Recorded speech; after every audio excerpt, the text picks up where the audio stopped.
Well, howdy there, folks. James from Political Friar coming back with you again. We got some news out of Washington, D.C. today that I wanted to talk about. It looks like we may very well be on the way to having a Speaker of the House. Steve Scalise, Republican of Louisiana, has secured the nomination of the Republican Conference by a vote of 113 to 99. 99 votes going to Jim Jordan. Now, what that means is his name is going to be put up on the floor for a vote of the entire House, and if anybody gets 217 votes total, they'll become the Speaker. Now, the Democrats on Tuesday nominated Hakeem Jeffries, their leader, to be their Speaker candidate, so you can expect that every single Democrat is going to vote for Hakeem Jeffries, and that leaves us kind of back in that same odd place that Kevin McCarthy experienced back in January. He can't really Steve, that is, can't really afford to lose any Republican votes, or maybe just three or four. So, what we will see next is whether or not the Republican conference can come together and actually vote for a guy. They usually would take the speaker vote on the same day as the nomination, but the Republican conference is really divided. After McCarthy was ousted, there were a number of hard right Republicans, for one reason or another, who thought they should have a hard right speaker, even though the majority of the Republican conference really isn't that extreme. Yet, they had their nominee, and he got 99 votes to Scalise's 113. I think next they're going to go ahead and adjourn so that Steve can make some phone calls to those 99 folks who voted for Jim Jordan and see if maybe he can, scratch some backs or pay some bribes. Bribes are okay in Congress, by the way. They're called earmarks. Anyway, that's what is going to happen for the rest of the day, and we'll probably get a vote on this tomorrow. So, is he going to win? Well, that's up to a couple of people. First, Jim Jordan. Jim Jordan has already said that he is going to support Scalise. He says he's even willing to make the speech nominating Scalise, so that's a good sign. Matt Gaetz. Matt Gaetz was the guy who knifed McCarthy. Is he going to do the same thing to Scalise? And it seems the answer is no.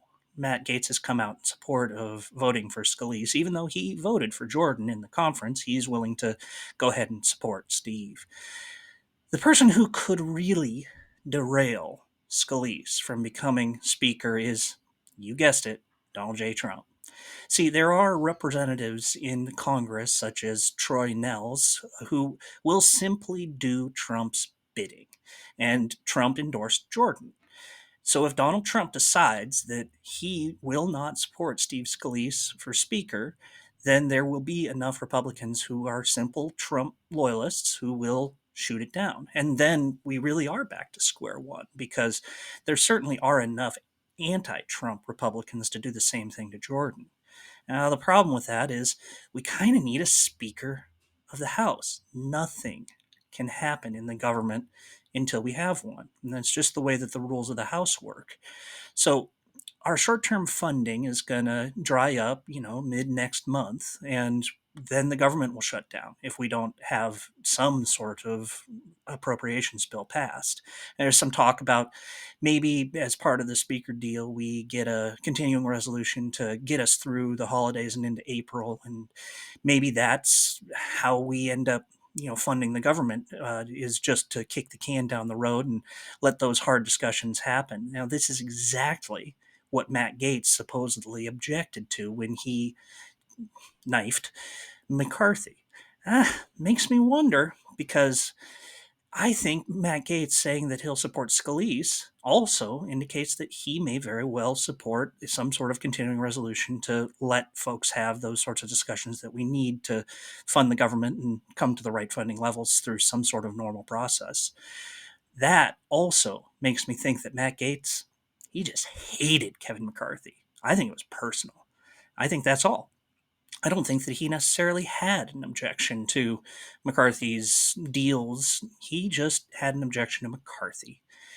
And maybe Trump will have some similar objection to Scalise, or maybe he won't. I mean, Trump does understand that he needs to slowly remake the Republican Party in his own image, and people who are long-term congressmen like Steve Scalise, who spent a bunch of time in leadership, aren't likely to appreciate being, you know, kicked aside after all of the service they've put in. They actually have a little bit of backbone. And so I suspect Trump won't involve himself, at least not yet.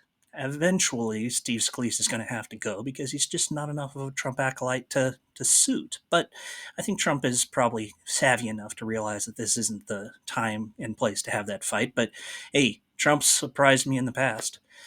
So let's talk briefly about what this means for the country. Well, first, it means that whatever aid we decide to send to Israel can get through Congress. Until that happens, nothing goes to Israel.